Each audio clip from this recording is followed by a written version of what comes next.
friends, and welcome to this week's edition of Roaming Taste Videos. This week we are making Afghan biscuits. Afghan biscuits are a classic in New Zealand. They have cornflakes and are eggless, and they are great if you also love eating cookie dough. Not that I suggest that, but they are really easy to eat unbaked, and I do recommend if you love eating cookie dough that you double the batch and just eat half, because you'll probably put a spoonful in your mouth as you're rolling the biscuits and you'll find that you want to keep eating it. I love these biscuits. Cornflakes are my favourite cereal, but I will go specifically out of my way just to get cornflakes to make this. And I would love to know if you give these a go. So definitely add a comment below or tag me on Instagram at Roaming Taste and click subscribe for more videos like this. These are simply the ingredients for the biscuits. The icing ingredients list will show later. Before we start our biscuits, we need to preheat the oven to 180 degrees Celsius or 350 degrees Fahrenheit. And we'll need to line our baking tray with greaseproof paper and set it aside for when these are finished. Then we need to place our softened butter and sugar into a bowl and beat on medium for approximately 2 minutes until it's nice and well combined and fluffy. We want that sugar to dissolve into that butter. And this is the only really long mixing part of the entire process, because after this we put the beater down and we mix simply with a spatula. As you can see, the butter takes on this beautiful caramel color, and that's thanks to that brown sugar. And we have mixed it enough. Now we need to sieve the flour, the baking soda, and the cocoa powder. I do this in stages just to make sure that I really don't make too much of a mess, because the more flour you add or the more you add into a sieve, I find that I often end up getting some of it outside the bowl, so this is my attempt at trying to avoid that. At this point, you also are supposed to add the cornflakes, and I did not do this, so I sieved all the dry ingredients in. And then you will shortly see that I begin to incorporate those dry ingredients. And then I read the recipe and noticed that I had made an error and I was supposed to add in the cornflakes as well. What we're really looking for here is that the cornflakes and the dry ingredients all incorporate really well, because there is only butter to hold this mixture together. There you go, there's the cornflakes. So we need the cornflakes to get coated in the butter mixture as well as the flour and the cocoa powder, because that is what holds these biscuits together. Making the softened butter an essential ingredient here. You do not want to make these biscuits with butter that is just out of the fridge or has only just been come to room temperature. It must be softened because it needs to absorb all those dry ingredients. And it was about this point that I gave up on trying to press the butter and the dry ingredients into each other without destroying all of my cornflakes. So what you'll see me doing here is I'm basically taking a handful of the mixture and pressing it together and then dropping it. And I'm going around the mixture. I'm basically turning the bowl and lifting a handful up and then dropping it. And what this is doing is my hand, the warmth from my hand is basically helping that mixture absorb and that biscuit dough to form.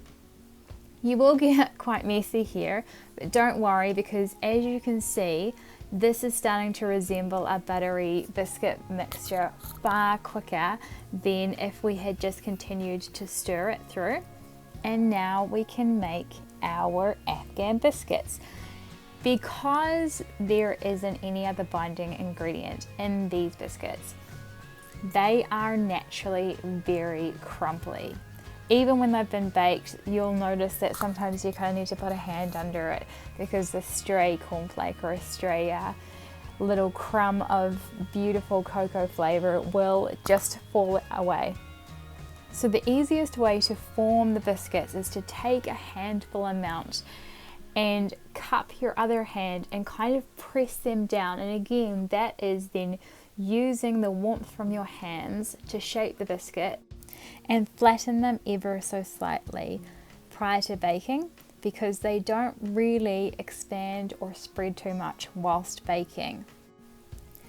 Afghan biscuits are a real popular treat in New Zealand, and they can be found in bakeries and homes alike quite readily. This is because they are so very easy to make, as you can see. Now, we don't know why they are called Afghan biscuits, and there are many theories as to why, of which I have 4 directly linked from Wikipedia on the blog post that includes this recipe. And I'm going to read them exactly as they are from Wikipedia to you now.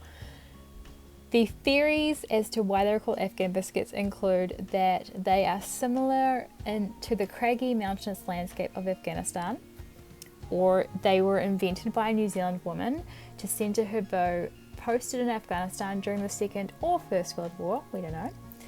Potentially they were named such because an Afghani gentleman went to New Zealand and made such an impression on baking day that a biscuit was created in his honour, my personal favourite.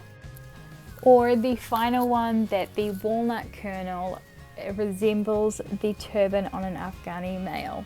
I have no idea. But we are now ready to bake our biscuits. We bake them for 10 to 12 minutes, or until you can smell them. They should be quite fragrant in your oven, and they look matte on top, and as you can see there are some cracks that have appeared. Set them aside to cool, and now we make our icing. We leave those walnut halves aside and we keep all of the other ingredients there because they go into a bowl. I love a good big sieve, small bowl and teaspoon to sieve. That really never speeds anything up, but that is just how I roll. And as you can see here, I do not try and make any attempts to change for this video. What we're needing here is that icing sugar is really smooth, and sieving it has honestly proved to save me so much time. And every time I've tried not to sieve icing sugar in my lifetime, it has turned out to be a real annoyance. So please, please, if you do not have a sieve, or if you think you can skip that part, don't do it. Just don't. We need to sieve all those ingredients together, and then we want to add the melted butter and the water to the mixture. It will be quite firm initially, but what you just really need to do is you just kind of need to beat it with a spoon or a little whisk, and it will form together. Unlike me, you should definitely use a bigger bowl and a whisk here instead of a teaspoon, because you can see that whilst the mixture is coming together, it is taking a little longer than it should, and I apologize for that. What we're looking for, the consistency we're looking for in our perfect Afghan biscuit icing, is that it is spreadable but thick. It should be quite thick. And when we go to put it on our biscuit, you're going to watch here, there's going to be a little bit of resistance because those biscuits are matte on top. They are naturally quite dry. But what you kind of need to do is just swoop it. I think that's the best description, is you just kind of want to push it and then move away. So kind of swoop it or spread it, and then it will hold. You will notice that it will hold. So don't get too frustrated here. It will stick, and we will get to finish with I think this one's pretty much perfect. You don't have to go to the outer edges. It's always just in the center.